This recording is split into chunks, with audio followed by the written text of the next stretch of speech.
स्वर्गीय आसमानी बाप, सारे सृष्टि के कर्ता यीशु इस जगह पर उपस्थित हो और सुनने वाले भाई बहनों को आशीष बरकत दे। ये प्रार्थना यीशु के नाम से मांग लेता हूँ, आमीन। मेरे प्यारे भाई और बहनों, अभी आपके सामने में परमेश्वर के वचन में से पढ़ूंगा प्रकाशित वाक्य 18:5।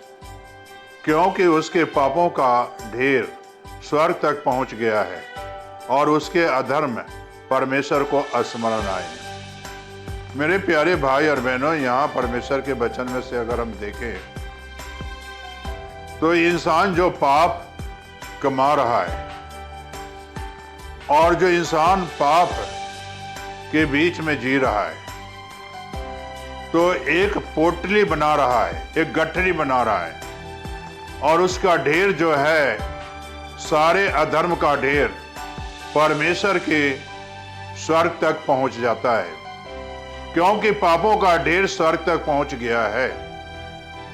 तो मेरे प्यारे भाई और बहनों, अगर आप अपने गुनाह में जीवन व्यतीत करते हैं, पाप में अगर जीवन व्यतीत करते हैं, तो पाप इतने हो जाते हैं, एक ढेर बन जाता है, एक कूड़े की तरह ढेर हो जाता है जिंदगी में पाप।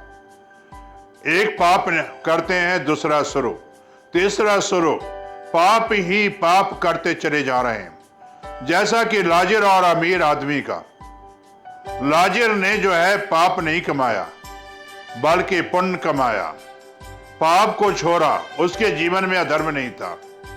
लेकिन अमीर आदमी के जीवन में पाप भी था और अधर्म से भी भरा हुआ था। उसके पाप देखिए स्वर्ग तक पहुंच गया, उसके गुनाह स्वर्ग तक पहुंच गया। और देखिए वो कहां तक रहा। इब्राहिम तो स्वर्ग में गया, लेकिन अमीर आदमी का जब न्याय हुआ तो परमेश्वर ने जो है नरक में भेज दिया। नरक में अपने भाइयों को याद करता है। वो अधर्म के ढेर में पड़ा हुआ है, पाप के ढेर में पड़ा हुआ है। तो इसलिए मेरे प्यारे भाई और बहनों, अगर अमीर आदमी इस धरती पर अपने पापों से अगर तौबा कर लेता, गुनाहों से तौबा कर लेता, तो कभी भी वो नरक में नहीं जाता। इसलिए हमें और आपको पाप से तौबा करना है और नरक में जाने से बचना है। और जब नरक में से जाने से बचोगे तो स्वर्ग में जाओगे। तो इसलिए पापों से तौबा करना है। मेरे प्यारे भाई बहनों, यीशु जो है, यीशु जी पाप को याद भी दिलाता है, गुनाह को भी याद दिलाता है।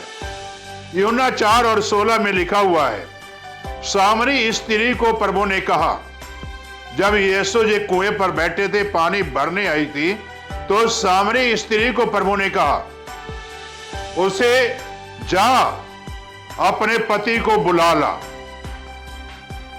पर वो जो है पाप को स्मरण दिलाता है, गुनाह को स्मरण दिलाता है। आज ये वचन है ना, आपको स्मरण दिलाता है, गुनाह को, पाप को स्मरण दिलाता है। तो पर वो यीशु मसीह जी जो है कह, जा अपने पति को बुला ला।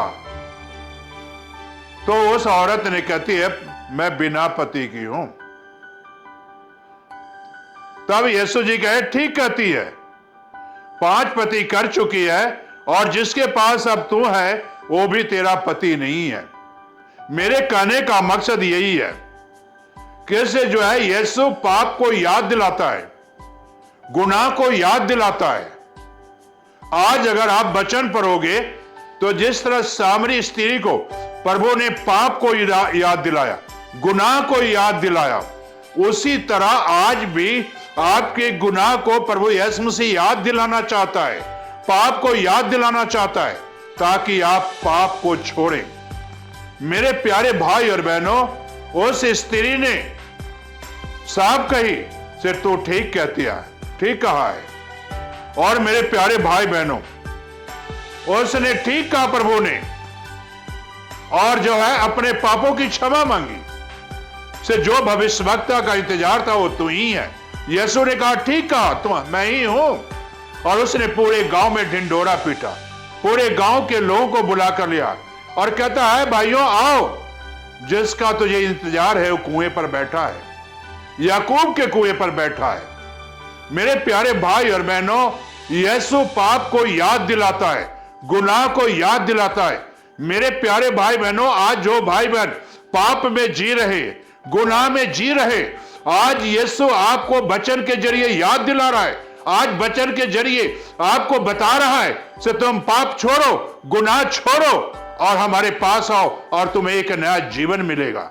सामरी ने एक नया जीवन ले ली, गुनाह को छोड़ा, फिर उसने तौबा की होगी कि मैं फिर कभी पाप नहीं करूंगा, मैं पाप की क्षमा मिल गई, फिर कभी पाप नहीं करूंगा।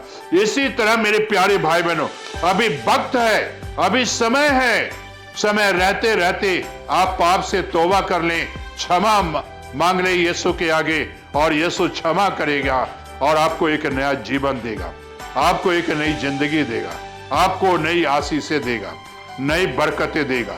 तो क्या आप इस बरकतों को पाना चाहते हो? तो अपनी आंखें बंद करो और प्रार्थना करो। स्वर्गीय आसमानी बाप, आज के वचन पर तू आशीष बरकत दे, ताकि तेरे नाम की महिमा और तेरे नाम की जलाल मिले, तेरा फजल, तेरा अनुग्रह इनके ऊपर हो। सुनने वाले भाई बहनों को आशीष बरकत दे। अगर जो भाई बहन अपने पाप को स्मरण करते हैं, याद करते हैं और पाप को छोड़ देते हैं, तो खुदाबंद उन्हें क्षमा कर दे और फिर तेरे बच्चे पाप न करें, फिर तेरे बच्चे गुनाह न करें, ताकि तेरे नाम की महिमा मिले। यीशु के नाम से आमीन।